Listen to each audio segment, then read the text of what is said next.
Dzień dobry, dzisiaj czas na książkę.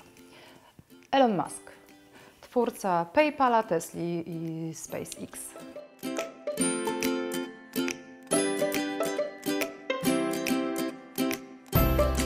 Jak przeczytałam tą książkę, to od razu wiedziałam, że muszę o niej opowiedzieć. Natomiast los tak chciał, że gdzieś mi zaginęła.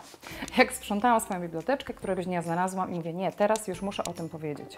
Muszę Wam opowiedzieć o tej książce, bo ja czytając ją wiedziałam, że ona będzie tematem na nasze spotkanie. Zobaczcie, ile notatek zrobiłam, żeby Wam o niej opowiedzieć. Dlaczego ta pozycja? Czy ona jest kluczowa dla każdego przedsiębiorcy? Pewnie nie dla każdego. Dla przedsiębiorcy, który myśli poważnie o swoim biznesie.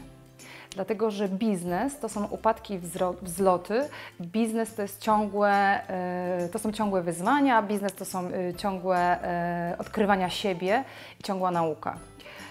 Musk jest człowiekiem niezwykłym i my to wiemy, bo wszedł w nowe kategorie, gdzie inni się bali, nie mieli kompetencji, natomiast jest to koleś, który pokazuje nam, że można, że warto sięgać tam, gdzie jeszcze nikt nie sięgnął, że nie warto się poddawać.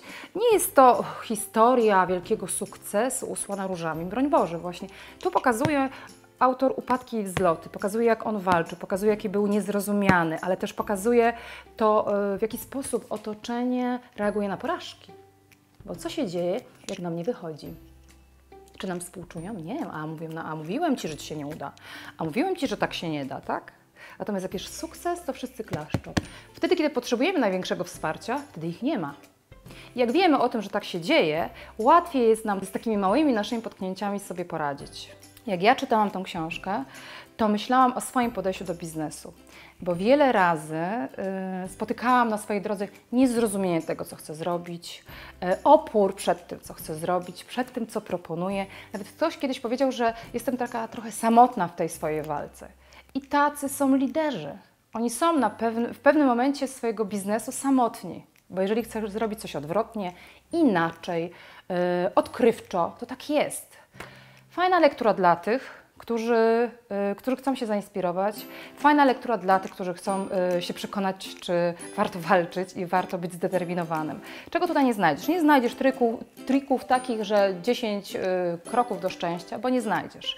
Ale znajdziesz historię człowieka, który naprawdę może być przykładem osoby mega zdeterminowanej, która osiąga sukcesy, ale nie jest to nieopłacone też własnymi porażkami personalnymi. I tak jest, że jak dzisiaj jest źle, to jutro już będzie lepiej, tak? I ta książka to pokazuje, historia tego człowieka to pokazuje. Czego Was ta książka nauczy? Że nie warto się poddawać. Że jeżeli jesteście przekonani do swoich racji, jeżeli jesteście gotowi na naukę i wiecie, że to jest właściwa droga, to napierajcie. Co zrozumiecie, jak przeczytacie tą książkę? Czasami są pewne rzeczy, które musimy poświęcić, że nie warto się poddawać i że czasami musimy dojść do ściany, żeby coś zrozumieć, bo takie jest życie. Jednym słowem, słuchajcie, książka warta przeczytania, powinna znaleźć się na Waszej półce, w bibliotece, bo jest to mega inspirująca i prawdziwa. Dlatego ja tak lubię biografię przedsiębiorców, biografię ludzi sukcesu, bo chcę podejrzeć, bo chcę powąchać, bo chcę zobaczyć i przekonać się, że można osiągać sukcesy, można realizować swoje cele i oni też mieli kłopoty. Im też było trudno. Jest mi wtedy łatwiej. Wtedy rozumiem, że tak po prostu jest ten biznes skonstruowany i to życie. Także serdecznie polecam. Może i trochę gruba, ale bardzo fajnie się czyta. Miałam jedną refleksję, warto Wam pokazać, warto Wam opowiedzieć, o czym jest ta książka.